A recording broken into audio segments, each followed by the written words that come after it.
अस्सलाम वालेकुम। वालेकुम सलाम व सलाम का रहमतुल्लाह। जवाब दे दें, मेरे सलाम का जवाब दे दें कमेंट में। दे दिया कमेंट वालेकुम सलाम। तो आज का वीडियो कैसे बस हैं आप सब लोग? खैरियत ठीक ठाक। तो चैनल पे आ ही गए हैं तो चैनल को सब्सक्राइब करके बेल आइकन प्रेस कर दें और फिर मुझसे हमेशा के लिए जुड़ जाएं, कभी छोड़ के ना जाना मुझे। हाँ सही है। तो चलें जी। आज का ब्लॉग है। क्या है लोग हैं? मुझे क्या पता, चलो कोई भी लोग बाद में देख लेंगे क्या करते हैं। क्या था? सलाम स्टार्ट कर मैं लो। भूल गई। कमेंट में सबने पढ़ लिया है। भूल गई मैं ब्लॉग क्या था। चलो कोई भी लोग था, चलें सही है। हाँ, टाइटल में बाद में याद आ जाएगा। सही है।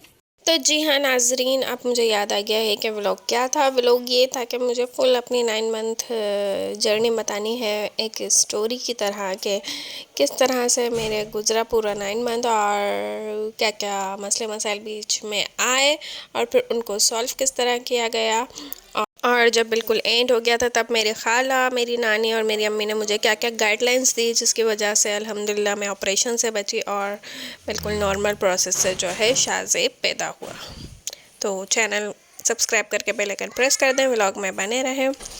तो नाजरीन, इस कहानी का आगाज़ होता है ऑब्वियसली शादी से। हमारी शादी हुई थी 9 जनवरी को।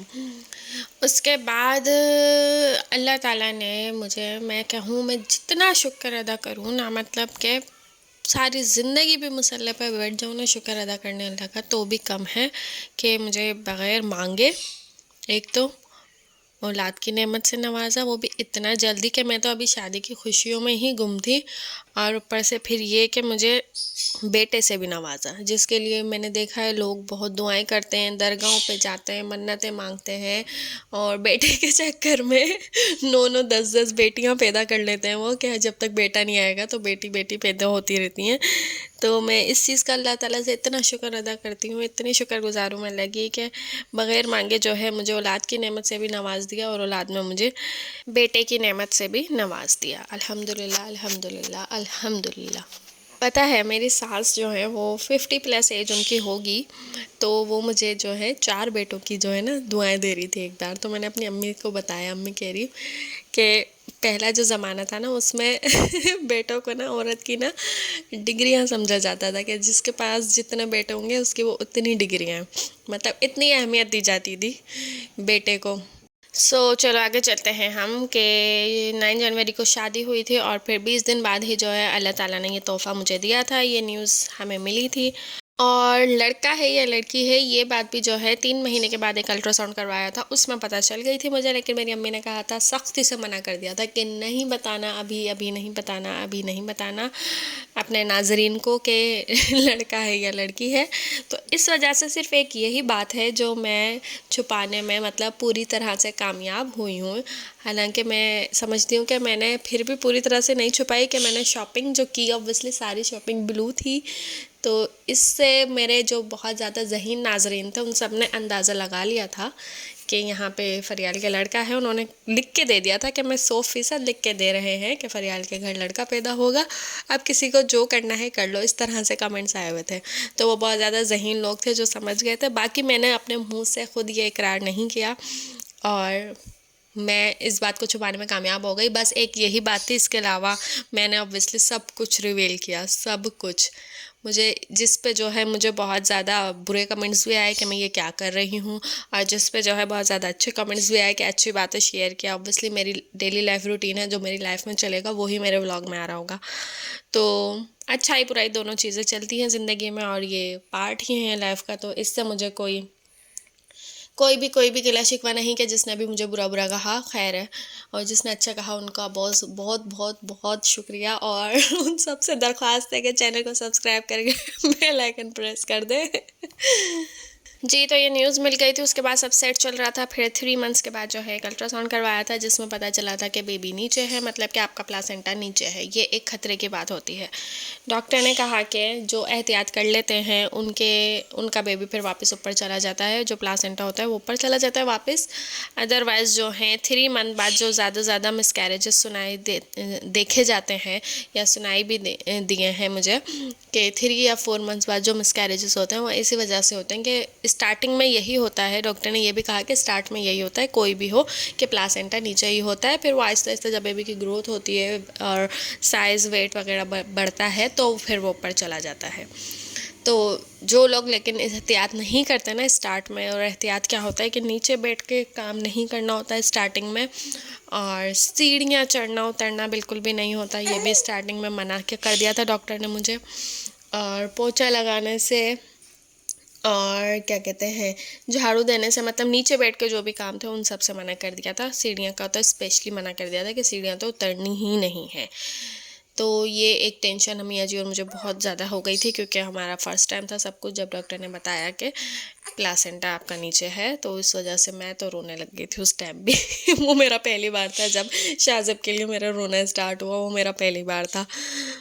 फिर ये प्रॉब्लम सॉल्व इस तरह हुई कि मियाँ जी हैं उनके वजह से सॉल्व हुई। उन्होंने जो है टोटली जो है जो भी काम थे बैठने के, बैठ कर करने के, जितने भी होते हैं ना A to Z जो है सब उन्होंने अपने ज़िम्मे ले लिया, और मुझे सिर्फ और सिर्फ फुल बेड रेस्ट दिया। 4 मंथ कंप्लीट गुजरा तो मुझे सुकून आया, क्योंकि मैंने अपने आसपास जितने भी मिसकैरेजेस देखे थे वो इसी टाइम में देखे थे कि 3 मंथ बाद 4 मंथ बाद। तो इस वजह से हर वक्त बहुत ज़्यादा डर लगा रहता था, और कभी कभार रोना भी आ जाता था सोच सोच के। तो लेकिन अल्लाह का शुक्र है केयर की, तो इस प्रॉब्लम का भी सॉल्यूशन मिल गया और ये टाइम भी गुजर गया।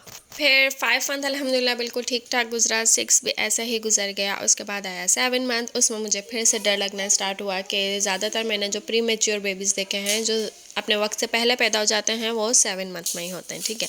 और ये हमारी फैमिली में भी इस तरह से हुआ हुआ है, तो इस चीज़ से भी मुझे डर लगता रहता था। और इसी डर को लेकर जो है मैंने कहा कि एक अल्ट्रासाउंड करवा लेते हैं। और फिर अपनी भी रिपोर्ट्स मैंने करवाई, तो मैंने जब अपनी रिपोर्ट्स करवाई तो उसमें मुझे ब्लड की कमी आई, और फिर अल्ट्रासाउंड करवाया तो अल्ट्रासाउंड में ये भी पता चला कि बेबी का वेट कम है। तो अल्ट्रासाउंड से ये भी पता चल जाता है बेबी का वेट क्या है, और हाइट वगैरह भी। हाइट जो है शाज़ेब की नॉर्मल रेंज से ज़्यादा आई थी, लेकिन वेट जो है नॉर्मल रेंज से कम आया था। तो बस इस बात से फिर से मेरा रोना धोना स्टार्ट। तो बेबी का वेट बढ़ाने के लिए डॉक्टर ने कहा कि ज़्यादा से ज़्यादा प्रोटीन लें, मतलब कि चिकन खाएं और एग, ये 2 चीज़ें उन्होंने मुझे कहा है कि हाँ ज़्यादा से ज़्यादा लें, सुबह दोपहर शाम तीनों टाइम जो है स्टार्ट कर देंगे तीनों चीज़ें। तो फिर मैंने ये तीनों चीज़ें स्टार्ट कर दी थी। फिर आता है 8 मंथ, जिसमें वापस से मैंने अल्ट्रासाउंड टोटल फुल 9 मंथ में 6 टाइम करवाए हैं, और अल्ट्रासाउंड से कोई भी नुकसान नहीं होता है बेबी को। और क्या कहते हैं एक्सरे जो होता है ना वो नहीं किया जाता है एक प्रेग्नेंट वुमेन का, बाकी अल्ट्रासाउंड करवाने से कोई भी नुकसान नहीं होता है। मैंने 6 टाइम करवाया था। और फिर अल्हम्दुलिल्लाह 8 मंथ गुजर गया कि अगला 9 मंथ है, ये सोचते सोचते, और जब 9 मंथ आया तो फिर मेरी नानी, मेरी खालाएँ और मेरी अम्मी के पोंछा लगाना स्टार्ट कर दो, और वॉक जो है ज़्यादा से ज़्यादा वॉक स्टार्ट कर दो, और पोंछा लगाओ और आटा गूंदो। ये 3 काम जो है उन्होंने मुझे कहा कि जितना हो सके करो, सुबह दोपहर शाम, मतलब करते ही रहो और फारिग नहीं बैठना है। जी हाँ, ये बिल्कुल सही बात है कि अगर आपकी फुल प्रेगनेंसी बिल्कुल नॉर्मल गुजरी है और आपका 9 मंथ चल रहा है तो उसमें आपने बेड रेस्ट नहीं करना है। अगर आप चाहते हैं कि आपका बेबी नॉर्मल पैदा हो तो आपको बेड रेस्ट पे नहीं रहना है, हर वक्त कोई ना कोई काम करते रहना है, तो आपका बेबी खुद ब खुद नॉर्मल पैदा हो जाएगा। अदरवाइज़ जो फुल बेड रेस्ट पे रहते हैं ना, फिर उनके ऑपरेशन होते हैं। जो कमेंट्स आते थे, मुझे लोग बोलते थे कि आप काम क्यों कर रहे हैं, शोएब भाई को आपसे काम करवाना नहीं चाहिए, आपकी ऐसी हालत है, आपका एंड टाइम चल रहा है, आप क्यों काम कर रही हैं, आप झाड़ू क्यों लगा रही हैं, आप छत पे क्यों जा रही हैं।